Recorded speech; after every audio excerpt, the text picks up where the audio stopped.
শুভেচ্ছা, শুভ দুপুর, শুভেচ্ছা সুপ্রিয় দর্শক, আপনাদের সবাইকে সাদর আমন্ত্রণ জানাচ্ছি আমাদের আজকের ফ্রেশ প্রিমিয়ামটি তারকাকথনের আয়োজনে, এবং আশা করছি প্রতিদিনকার মতোই আজকের দিনটা আপনাদের ভালো যাচ্ছে এবং পুরো দিনটা ভালো যাবে সে প্রত্যাশা আমাদের সকলেরই।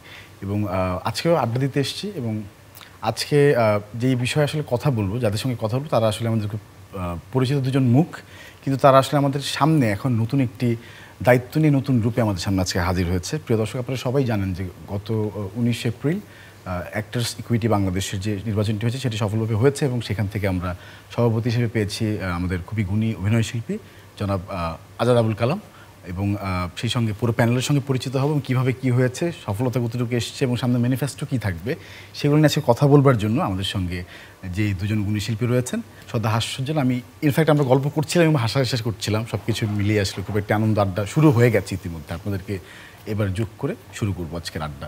আমাদের সঙ্গে রয়েছে মুকুল সিরাজ, প্রচার ও প্রসার সম্পাদক বাংলাদেশ অ্যাক্টার্স ইকুইটি, এবং সেই সঙ্গে যিনি রয়েছেন তাকে আমরা সবাই খুব ভালো করে চিনি, এবং তিনি আমাদেরকে খুব ভালো ভালো কাজ দিয়েছেন এর আগে, আপনারা জানেন প্রিয় দর্শক, মাসুদ রানা মিঠু, সাংগঠনিক সম্পাদক বাংলাদেশ অ্যাক্টার্স ইকুইটি।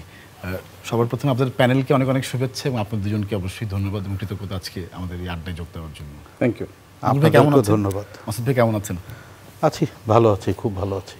এবং সদ্যই তো মানে বেশি দিন তো হলো না দায়িত্ব পেয়েছেন, হ্যাঁ, এবং এখনো তো নিশ্চয়ই শুভেচ্ছার ওই পর্যায়ে রয়েছে, আসলে এখনো ফুলের মালা পড়ছেন, বা সে কেমন লাগছে আসলে সব মিলে কি কেমন অনুভূতি কাজ করছে ভেতরে? অনুভূতিটা আমার যেটা হচ্ছে অনেক অনুভূতি, অনেক ভালো লাগার অনুভূতি।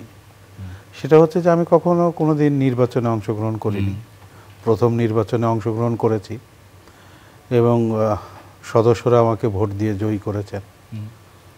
তো ভালো লাগার জায়গাটা অনেক, এবং অনেক মানুষ অনেক অভিনন্দন জানাচ্ছে, এবং আমার শুধু একটা ভয় যে এই যে অভিনন্দন জানাচ্ছে আমার প্রতি যে প্রত্যাশা, সেই প্রত্যাশা অনুপাতে আমার যে কাজগুলো, সেই কাজগুলো যেন আমি সঠিকভাবে করতে পারি। নিশ্চয়ই আপনি সেদিন প্রতিনিয়ত কথা বলছিলেন, আমাদের সবার সঙ্গে বলছিলেন, গ্রিনের কথা হচ্ছিল কী হবে না হবে। নির্বাচন সব মিলে কেমন হলো? হ্যাঁ, নির্বাচন আসলে আমাদের নির্বাচনটা, সবাই একটা কথা বলে নির্বাচন নিয়ে যে ভোট যুদ্ধ, আর আমরা বলি ভোট উৎসব। আপনি ঈদও বলেছেন এটাকে। হ্যাঁ হ্যাঁ, আমার কাছে এটা একদম ঈদের মতোই মনে হয়, আমি সত্যিই সেটা বলেছি।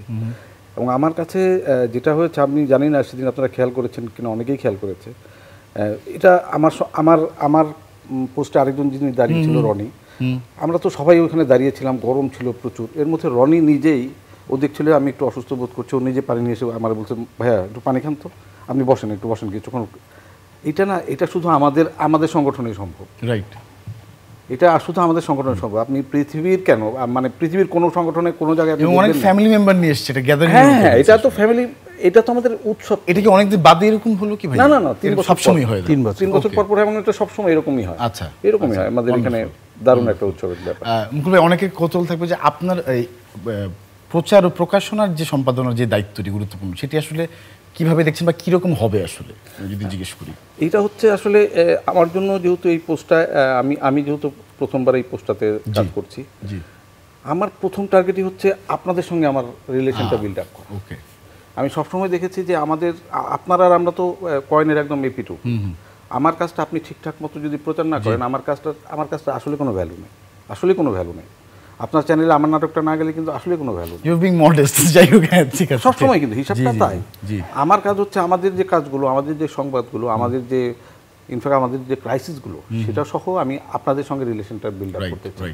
সেই সঙ্গে সঙ্গে একদম বিশ্বের সব জায়গায় এই জায়গাগুলোতে আমি ছড়িয়ে দিতে চাই। এখন যেহেতু ইন্টারনেটের যুগ, এটা করার জন্য আমাকে অনেক কষ্ট করতে হবে না। আমি ঠিকঠাক মতো ল্যাপটপে 1 ঘন্টা বসলেও আমি কাজটা করতে পারবো। তারপরেও কষ্ট আছে তুমি বলছেন। হ্যাঁ, তারপর যেহেতু ওই যে একটু আগে মিঠু ভাই যে কথাটা বলছিলেন, দায়িত্ব পাওয়ার এক ধরনের আনন্দ তো আছেই, ভয়টাও আছে। যেই মানুষগুলো আমাদের ভরসা করে ভোটটা দিয়েছে, যদি কোনো কারণে আমরা ফেল করি, হয়তো সামনাসামনি কিছু বলবে না, কিন্তু মনে মনে তো বলবে যে তোমাদের তো বিশ্বাস করছিলাম, তোমাদেরকে তো আমরা দায়িত্ব দিয়ে পাঠাইছিলাম, তোমরা কি করলাম।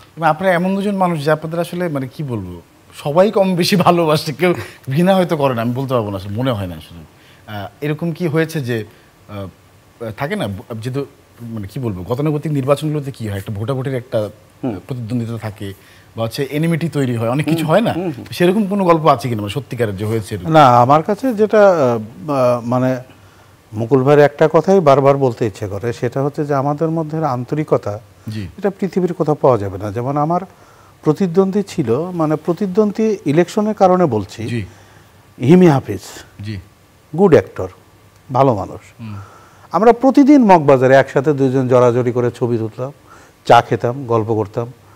বড় ভাই, হ্যাঁ হ্যাঁ, ছোট ভাই, যেই জিতুক আমরা কিন্তু আমরাই, আমরাই তো। বাহ, wonderful। এবং ইলেকশনের দিন দুজন দুজনকে ধরে যেভাবে জড়াজড়ি করছি, বলে যে আচ্ছা কে কম্পিটিশনটা কোথায় আসলে? আমাদের দূর, আমাদের মধ্যে তো ভাই ভাই, রাইট, যেই জিতুক আমরা সংগঠনের কাজ করব। কারণ আমরা সংগঠনের আগের যে দায়িত্ব ছিল, যে কমিটি ছিল, তারা সংগঠনটাকে বাংলাদেশের এমন একটি জায়গা নিয়ে গেছে, জি আমি মনে করি যে সেই কারণেই স্বপ্ন দেখা, ভালো লাগা, যেই সংগঠনে যদি একটু কাজ করার সুযোগ হতো। তো সেই সুযোগটা আমাদের ভোটাররা, সদস্যরা আমাদেরকে দিয়েছে। আমি চাইবো যে তাদের কাছ থেকে সহযোগিতা নিব।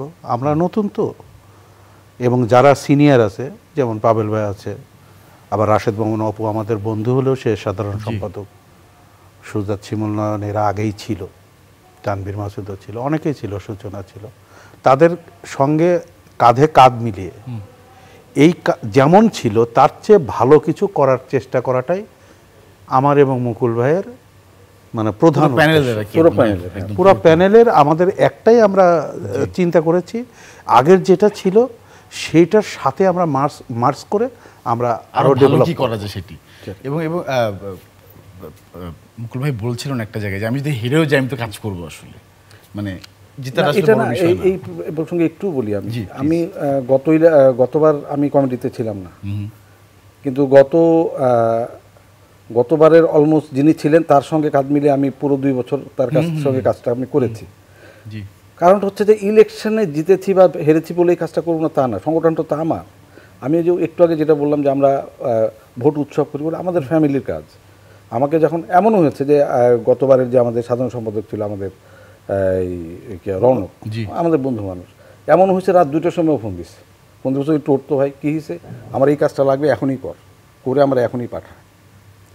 আমি যে একেবারে খুশি মনে উঠে গেছি তা না, হয়তো হ্যাঁ বাট এত রাতে ফোন দিচ্ছিস কেন, আমি করে দিচ্ছি কিন্তু কাজটা, কারণ ওইটা তো আমার কাজ, ওটা আমার পরিবারের কাজ, আমি জানি এটা সকালে লাগবেই। আমি করতে না পারলে হয়তো আরেকজনকে আরেকটু কষ্ট দেবে, ওর আমার সাথে সম্পর্কটা ভালো, এই জন্য ওই অধিকার নিয়ে তো আমার ফোনটা দিচ্ছে। আমি তৃপ্তি পেয়েছি, আমি জানি যে ও এটা নিয়ে আমার কোনো কথা নেই, ও বলবে হ্যাঁ ভালো হচ্ছে, যা ঘুমা, মানে এটার নাই আমার কাছে, এর যে কোনো ফিডব্যাক দেবে তাও আমি সম্পর্কই তো এখন আর নাই ভাইয়া। না, আমাদের মধ্যে আছে, আমাদের মধ্যে তো আছে। সবচাইতে আনন্দের বিষয় দেখেন, আমরা কিন্তু সবসময় বলছি যে কেউ হারবে না, জি একদম 21 জন যে জিতবে কিন্তু হারবে না কেউ, আমাদের একটা স্লোগানই আছে, দারুণ একটা স্লোগান, কিন্তু অসম্ভব সুন্দর। তো যারা আসলে প্রকৃতপক্ষে হারছে, দেখছেন কি কোথাও কোনো বাজে কথা বলছে? কোথাও না, পত্র পত্রিকা, টেলিভিশন, মিডিয়া, কোথাও না। এবং তারা কিন্তু আমাদের ইভেন্টে, আমাদের কাজে সব সময় সহযোগিতা করছে, যে কিভাবে কাজটা ভালো করা যায়।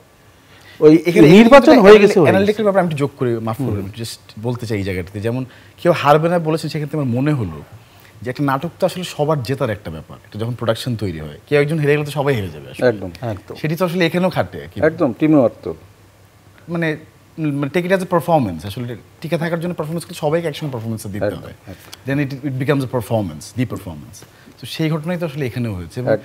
আমরা কেন জানি, মানে যে জিনিসটা ভালো মতো সেটা প্রমোশনটা কম করি আসলে, বা মনে হয় কম দেখি আর কি, মনে হয়, I don't know Y, algorithm হতে পারে, বাট এটা তো সুন্দর মতো হয়েছে, যাতে ট্র্যাঙ্কুইলিটির সাথে, যে আমরা আসলে কম পেয়েছি, আমাদের সামনে হয়তো কম এসেছে, কিন্তু আজকে যখন আমি সব দেখছিলাম, গতকালকে যখন দেখছিলাম, ইট ওয়াজ ওয়ান্ডারফুল।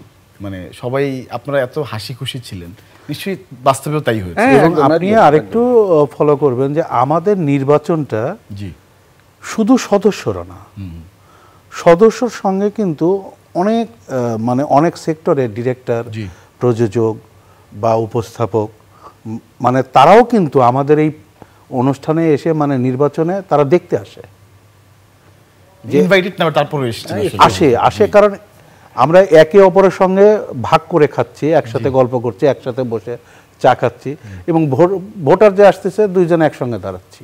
জি জি ভাই দেখেন কিছু, কিন্তু পার্সোনাল গিয়ে বলা যে ভাই আমাকে দিয়েন, আমাকে দিয়েন, এরকম এটা না আমাদের একটা হয়েছিল বোধহয়, মিঠু ভাই ছিল তখন সামনে। আমাদের ইলেকশন কমিশনার ছিলেন 3 জন, জি জি সবুজ ভাই, ফারুক ভাই, আর হচ্ছে নরেশ দা। এটা কথা উঠছে যে ওনারা আমাদের ইলেকশনগুলো এত সুন্দর করে সুচারুভাবে পরিচালনা করছেন যে ওনারা যদি ন্যাশনাল ইলেকশনটার যারা করে তাদের একটা ওয়ার্কশপ করাইতে পারতেন, জি আমার মনে হয় খুব ভালো। নিশ্চয়ই নিশ্চয়ই। হ্যাঁ, এবং তার আসলেই নরেশ দা, হতে পারে কিন্তু। ওনাদের অ্যাটিটিউড আপনারা যদি দেখেন, যখন রুমে বসেন জি। তখন তাদের অ্যাটিটিউড একরকম, জি। আবার বের হয়ে কাঁধে হাত দিচ্ছে। একটু আগে কিন্তু আমার ধমক দিচ্ছে কোনো এক কারণে, আমি বাইরে হয়েছে মন খারাপ করছি, এক কাছে যাই বল তোর কি অবস্থা, বললেন না তখন ধমক দিচ্ছে, আরে তখন তো আমি কমিশনার ছিলাম, এখন তো আমি ভোটার, Right, এখন আমার সাথে কথা বল, ভোট চা, আমার কাছে ভোট চা। মানে ওনাদের এই আমাদের ইলেকশন কমিশনার যারা ছিলেন, মানে এটা না, ওনারা আমাদের বাবার মতো, ওনারা আমাদের ভাইয়ের মতো, সেইভাবে একদম practice টা সেইভাবে আমাদের। ফারুক ভাই তো সরাসরি বলছে যে আমি অভিভূত যে তোমাদের প্রত্যেকের আচরণ দেখে। বলে যে আমি কখনোই এই দায়িত্বে আসি নাই এর আগে, এই প্রথম আসলাম। এত সুন্দর হইতে পারে সদস্যরা, মানে একে অপরের সাথে এত বন্ধন মানে ঠিক রেখে যে অংশগ্রহণ করছে বা এই করছে, এটা সে অভিভূত। কোনো কোনো প্রকার সমস্যার কথা শোনা যায়নি এবং হয়ও তো নি। প্রতিটা নির্বাচনে বাংলাদেশে দেখবেন যে কোথাও না কোথাও একটা হ্যাঁ, ত্রুটির একটা দ্বন্দ্ব একটা দ্বন্দ্ব থাকে, কিন্তু এই অভিনয় শিল্পী সঙ্গের নির্বাচন হয়ে যাওয়ার পরে দেখবেন সবাই এক, একদম পিওরেস্ট ফর্ম অফ আর্ট। একদম, একদম হয়ে গেল। আচ্ছা ভাই, একটু নিজের কাজ নিয়ে একটু শুনতে অবশ্যই আগ্রহ রাখি, অনেকদিন পরে আপনাদের দেখা পেয়েছি, জিজ্ঞেস করি কাজের ক্ষেত্রে কি কাজ কি কমে আসবে নাকি আবার এখন, মানে আপনাদের উপস্থিতি কি কাজের চাপে কমবে কিনা, কি মনে হয়? কাজ কমবে না, হিসাবটা হচ্ছে যে যেহেতু সংগঠনের একটা দায়িত্বের ব্যাপার আছে, আবার ওই রকম ভাবে হয়তো ওই ফলো করে ওইভাবে কাজটা করা একটু ডিফিকাল্ট সেই হবে। জিজ্ঞেস করছি। তবে একটা কথা কিন্তু আমি বলি যে আমি অভিনয় করার জন্য সংগঠন করি, সংগঠন করার জন্য আমি অভিনয় করি, ওয়ান্ডারফুল। ঠিক আছে? So আমার ওইটা মূল কাজ, অ্যাক্টিংটা আমার মূল কাজ, ঠিক আছে? আমার কিন্তু এখন অনেক অ্যাক্টরের দায়িত্ব কিন্তু আছে। না, সেই দায়িত্বের কথাটা হচ্ছে যে যেমন আমি তো 30 দিন শুটিং করি না, মুকুল ভাইও 30 দিন শুটিং করে না, আমাদের দেখা যাচ্ছে যে 10 দিন আমরা গ্যাপ আছি, সেই 10 দিন আমরা অন্য কাজের সঙ্গে বা বিভিন্ন জায়গায় আড্ডা দিয়ে বেড়াচ্ছি, কিন্তু দায়িত্বটা নেওয়ার কারণে পুরো সময়টাই কিন্তু আমরা এখানে দিচ্ছি। একদম আমাদের বিশ্বাস আছে আপনারা পারবেন, সেটা আমরা পুরো সময়টাই, যে 10 দিন আমাদের গ্যাপ আছে আর অন্যান্য দিন কার গ্যাপ আছে, আমরা সমন্বয় করে কাজ করি, তো দেখা যায় যে 30 দিনই আমরা কাজের মধ্যে আছি। রাইট। একে অপরের সাথে সবসময় যোগাযোগ মেনটেন করে কাজ করলে, মানে একটা কথা আছে না যে একের লাঠি 10-এর বোঝা, এরকম একটা ব্যাপার আছে না? একটা কোথাও তো থেকেই যায়, শুরুটা কোত্থেকে করবেন বলে ভাবছেন যদি? এটা আমরা ভাবিই নাই এখন। আচ্ছা আচ্ছা, প্রথম কথা বলি, আমি এটা সবসময় স্বীকার করি, এর আগে যে কমিটি ছিল আমাদের, এটা আমাদের সময়ের সবচেয়ে ভালো কমিটি ছিল। ওকে। ওনারা আমাদের সংগঠনটাকে যেই হাইপটায় নিয়ে গেছে, আমাদের দায়িত্ব হচ্ছে ওখান থেকে কমপক্ষে 100টা উপরে ওঠানো, কমপক্ষে, নিচে তো নামানোই যাবে না, কমপক্ষে 100টা উপরে উঠাইতে হবে। কারণ ওনারা যে কাজটা করে দিয়ে গেছেন, আপনি নিশ্চয়ই জানেন যে বাংলাদেশে এই অভিনয় শিল্পী সংঘ হচ্ছে একমাত্র সংগঠন যাদের একটা নিজস্ব ভূমি আছে, জমি আছে, আর কারো নাই, এবং সেটা করে দিয়ে গেছে কিন্তু আগের কমিটি। আমাদের কাজ হচ্ছে সেই জায়গাটায় মিনিমাম, স্বপ্ন হচ্ছে আমাদের টোটাল কমিটির সংগঠন স্বপ্ন হচ্ছে মিনিমাম 1 তলার একটা বিল্ডিং আমরা ওখানে করতে চাই। নিশ্চয়ই নিশ্চয়ই। মিঠু ভাই কি বলেন? অবশ্যই তাই, আমরা সাথ করতে আপনারা করলে অনেকে দেখবে, শিখবে আবার। হ্যাঁ ইনশাআল্লাহ, আমরা করতে চাই। আমরা দেখবো শিখবো মানে কি, আমরা মুকুল ভাইরা যারা আসছি, আমরা সভাপতি, সেক্রেটারি এবং আমাদের সদস্যদের নিয়ে একটা আলোচনা করে ফেলছি যে আমাদের সংগঠনের প্রতিষ্ঠা যারা করেছে তাদের কাছ থেকে, এবং বিদায় নিছে যে কমিটিটা, তাদের কাছ থেকে আমরা একদিনের একটা ওয়ার্কশপ করার প্রস্তাব দিছি, যা আমরা তাদের কাছ থেকে শিখতে চাই, এবং সেটা সারাদিন ব্যাপী। এই বয়সেও মানে একটা কথা বলা যায় না যে শেখার কোনো শেষ নাই। আমরা নিজেরা প্রস্তাব দিছি যে আমরা শিখতে চাই, জানতে চাই সংগঠনটাকে কিভাবে উপরে তোলা যায়, শিল্পীদেরকে কিভাবে মর্যাদা দেওয়া যায়, কিভাবে শিল্পীদের সাথে থেকে পাশে থেকে কাজ করা যায়। প্লিজ নিশ্চয়ই সেই দৃষ্টান্ত আপনার স্থাপন করুন। সেটা খুব দ্রুতই আমাদের কর্মশালা হবে, সম্ভবত 10 তারিখে। আচ্ছা, 10 তারিখে আমাদের চেয়ে শিখার যে ব্যাপারটা ইট ইজ ওয়ান্ডারফুল। হ্যাঁ, আমরা তাদেরকে বলছি যে আমাদের একটা দিন সময় দেন, আমরা কর্মশালা করব। যদি আমাদের মোটামুটি আরো গ্যাপ থাকে আমরা আরো ডেট সেটা চাইবো আপনাদের ফুলফিল কাছ করার থেকে। জন্য একেবারে এবং তারা সেটা এগ্রি করছে ওয়ান্ডারফুল। এবং আমাদের এই আগ্রহ দেখে তারা ভীষণ খুশি। আরও একবার অভিনন্দন আপনাদের প্যানেলকে। একটু কাজের কথাই ছিল, কাজের কথা জেনে না নিলে আবার সমস্যা হয়ে যাবে। সেটা হচ্ছে যে মিঠু ভাই বলবেন, মুকুল ভাই বলবেন যে সামনে কি কাজ পাচ্ছি কিনা আমরা, এর মধ্যে কি কাজের কোনো কথা আছে একটু আগে ওই যে এই অফ টাইমে আমি যে আলাপ করছিলাম, আমি একটা সিরিয়াল সরি ওয়েব সিরিজ করছি। একটু থামাবো মুকুল ভাই, আমি একটু অনুমতি দেবেন, একটা দর্শকের ফোন নিতে চাই। হ্যালো, শুভ দুপুর, কে আছেন? হ্যালো, ওয়ালাইকুম আসসালাম, শুভ দুপুর ভাইজান। আমার নাম রেজানুর রহমান। জি জি, আমাদের আনন্দ সম্পাদক, সম্মানিত সম্পাদক। আসসালামু আলাইকুম রেজা ভাই। হ্যাঁ, মিঠু আর মুকুল সিরাজ। জি ভাইয়া। হ্যাঁ, মিঠুকে বোধহয় ভোটের দিন আমি বলছিলাম যে তুই যদি না জিতিস তাহলে কিন্তু আর আমার সামনে আসবি না। মনে আছে ভাই, মনে আছে। আচ্ছা আচ্ছা, দুজনের কাছে আমার কথা শুনে খুব ভালো লাগলো একটা বিষয়, সিরাজ এবং মিঠু, যে এই যে কৃতজ্ঞতা কেউ আমরা স্বীকার করি না। এই যে খুব ভালো লাগলো আমার, যে আগের কমিটি, যেমন মিঠু বললো যে আমাদের সংগঠনের সবচেয়ে ভালো কাজ করেছে আগের কমিটি। এই যে কৃতজ্ঞতা বোধ, এই কৃতজ্ঞতা বোধটা একটা সংগঠনের জন্য সবচেয়ে বড় ব্যাপার। এবং আমি যে প্রশ্নগুলো করতাম সেই প্রশ্নগুলো অলরেডি উত্তর পেয়ে গেছি। শুধু একটা মুকুল এবং মিঠুর কাছে একটা জিনিস চাইবার, যেটা হলো যে আমাদের অঙ্গনটা নিয়ে নানা ধরনের খেলা হয়, মানে আমাদের ভেতরে অন্তর্গত দ্বন্দ্ব বাড়ানোর জন্য নানা ধরনের খেলাধুলা হয়।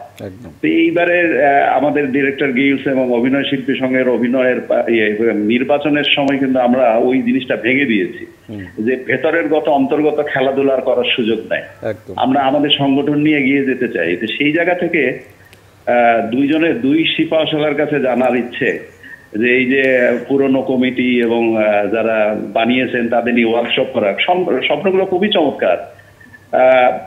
একেবারে নতুন যারা অভিনয়ে ঢুকলো, মুকুল এবং মিঠুতে এখন অনেক বড় অভিনেতা হয়ে গেছে, তা কিন্তু যারা ঢুকছে তাদের অভিযোগটা হলো যে আমি অভিনয় করতে গিয়ে আমাকে কি বলবো, ডিপ্রাইভ করা হচ্ছে, আমি পেমেন্ট পাচ্ছি না, আমি ভালো করে আমার সেই জায়গাটা পাচ্ছি না। এবং ওই কথাগুলো উঠছে যে শিল্পে আমাদের এই অঙ্গনে 10-20 বা 20-40 জনকে নিয়েই আমরা খেলাধুলা করি, এর বাইরে আর কোনো তারকা নাই। এইটা কিভাবে ভাঙবেন আপনারা দুজন কিভাবে ভাঙবেন, একটু আমার জানার ইচ্ছে। অনেক ধন্যবাদ। থ্যাংক ইউ রেজা ভাই। আমি কিছু বলবো মিঠু ভাই? হ্যাঁ প্লিজ। রেজা ভাই, আপনার জন্য বলছি হিসাবটা। আমি এই কথাটা আমি সবসময় বলি। একটা কথা আছে, ডিরেক্টরের ব্যাপারে বলা হয় যে he is captain of the ship. তাহলে আর্টিস্ট কি? Passenger of the ship. তাহলে শিপটার ওনার কে? Producer, right? আমি সবসময় বিশ্বাস করি যদি একজন প্রডিউসার বেঁচে থাকেন তাহলে 30টা ফ্যামিলি, মিডিয়ার 30টা ফ্যামিলি বেঁচে থাকবে। উনি তো এই ব্যবসাটা না করে অন্য ব্যবসাও করতে পারতেন। উনি এখানে এসছেন, একজন ডিরেক্টর কাজ করছেন, ডিরেক্টর আরও 30টা মানুষকে তার কাজে নিচ্ছেন, তার মানে তার সংসার কিন্তু চলছে। এটা আমরা একটা ফ্যামিলি, আমরা সব একসঙ্গে থাকতে চাই। আমাদের ইন্টারনাল কোন্দল হয় নাই বা হবে না এটা আমরা বলতে পারবো না, এটা হবেই। কিন্তু দিন শেষে আমরাই কিন্তু আমাদেরকে ভাঙার চেষ্টা অনেকবারই হয়েছে, আরও হবে, কিন্তু আমরা এক থাকবো। আর দ্বিতীয় কথা হচ্ছে নতুনদের যে কাজের কথাটা রেজা ভাই, জায়গা পাচ্ছেন না, এটা না, কিছু জায়গা আছে সেখানে আপনাকে না আপনার জায়গাটা করে নিতে হবে। পৃথিবীতে কেউ কখনো আপনাকে জায়গাটা দেবে না। মিঠু ভাই কি বলেন? আপনাকে আপনার জায়গাটা আপনার যোগ্যতায় প্রমাণ করে নিতে হবে। কথার কথা, তাও তো অভিনয় আমরা অনেক মানুষ দেখি যারা অভিনয়ের অভিজ্ঞতা নাই কিন্তু অভিনয় করতে পারছেন। কথার কথা, আমি এখন রিক্সা চালাবো, আমি যদি একটা গ্যারেজে একজন রিক্সা মালিককে বলি ভাই আমাকে একটা রিক্সা দেন, আমি রিক্সা চালাবো, রিক্সা চালক আমার এই গ্যারেজ মালিক আমাকে প্রথম যে প্রশ্নটা করবে সেটা হচ্ছে আপনি কি রিক্সা চালাতে পারেন? জি জি। অভিনয়ের ক্ষেত্রে এই গ্যাপটা না অনেক হয়ে গেছে। আমি এমন অনেক আর্টিস্ট দেখেছি যারা ঠিকমতো উচ্চারণ করতে পারে না। হ্যাঁ, সেটা তো আছে সত্য ভাই। তাছাড়াও যে জিজ্ঞেস করলেন রেজানুর ভাই যে 30-40 জন শিল্পীর বাইরে আর কেউ যাচ্ছে না, আসলে তারকা হচ্ছে না, এটা কেন? এটা ভাঙবে কিনা? 30-40 জন আসলে নিজেদের জায়গাটা অ্যাচিভ করতে পারছেন, ধরে রাখছে, সেটা তারা ধরে রাখতে পারছেন। তারা কি জোর করে আছেন? না, তো তারা তো তার যোগ্যতায় দাঁড়ায় আছেন। একজন, আমি না বাই নেইমেই কথাটা বলি, জি, নাসির ভাই আমাদের নাসিরুদ্দিন ভাই, উনি কিন্তু ঠাস করে এসেই একটা একদম লাইমলাইটে চলে এসেছেন। কিভাবে আসছেন? কেউ ধাক্কা দিয়ে নিয়ে আসছেন না, তার ভিতরে সেই এলিমেন্টটা আছে, তাই সে আসতে পারছে। নিশ্চয়ই। তো আমাদের মধ্যে যে আরও আর্টিস্ট নাই তা না, অনেক আছে, কিন্তু আমার মনে হয় নিজের যোগ্যতাটা প্রমাণ করার জন্য নিজেদেরকে আরেকটু ঘষা মাজা করতে হবে, আমাদেরকে আরেকটু মানে একটু। আর এই মিডিয়াতে সবচেয়ে বড় ব্যাপার হচ্ছে যোগাযোগের ব্যাপারটা, নেটওয়ার্কিংটা আপনার থাকতে হবে। এখন তো আরো জরুরি। আপনি হয়তো প্রপার জায়গায় জিনিসটা আপনি পড়েননি, হয়তো আপনি হয়তো আপনার ঠিকঠাক মতো ক্যারেক্টারটা পাননি, যার জন্য এখনো জ্বলে উঠতে পারেন। আপনি যখন পড়ে যাবেন তখনই হয়ে যাবে। একজন চঞ্চল চৌধুরী কিন্তু শুধু একটা বিজ্ঞাপন দিয়ে আজকে এই জায়গায় চলে এসেছেন। মিঠু ভাই, বিজ্ঞাপনটা মনে আছে কিনা? না, আমি যেটা বলতে চাই সেটা হচ্ছে যে রেজা ভাই যে প্রশ্নটা আমাকে মুকুল ভাইকে করছে, যে পেমেন্টটার ব্যাপারে যে অনেকে পাচ্ছে না, জি, এটা এই আলোচনাটা দীর্ঘদিনের আমাদের সিনিয়র যারা ছিল বা আগের কমিটি যারা ছিল তারা বেশ কয়েকবার চেষ্টা করেছে যেটা সমন্বয় করে আমরা কাজগুলো করব, কারো পেমেন্ট যেন কোথাও ঝামেলা না হয়। তারপরেও দেখা গেছে আমাদের কিছু অতি উৎসাহিত শিল্পী আছে, ভাই ওসব লাগবে না, আরে আপনার সাথে আমার একটা সম্পর্ক আছে না, আচ্ছা, এই গিয়ে সে কাজটা করতে করতে তাদের এই অংশটা ভেঙে গেছে।